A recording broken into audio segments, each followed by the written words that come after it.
चले उड़ा आओ उस्ताद।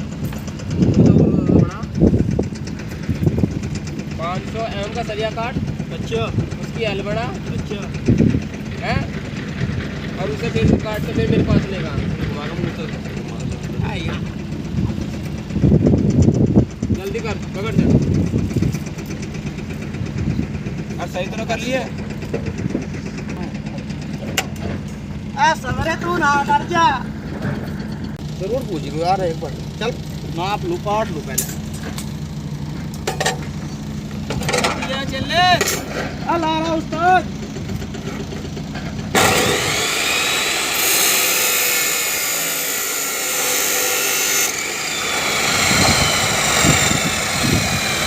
दिखता है कम कट गया दिखता है।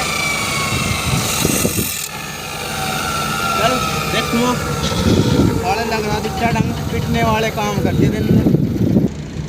देखिए उस्ताद 500 mm का सही आ गए हो।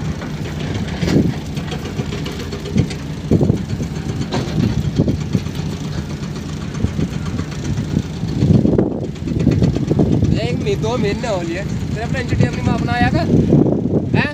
अब उस्ताद बोलेगा था मैं कहाँ से कटेगा 500 mm का। 430 470 का 30 mm कम काट देते क्या काम कराते हो हैं? ठीक है उस्ताद पूरा काट लो। ये वाला काट लो क्या? अभी सब बढ़ाना है घटाना। हाँ तो मैं सोचा पड़ जाएगा यो। चल चले जाता टाइम से ये जा।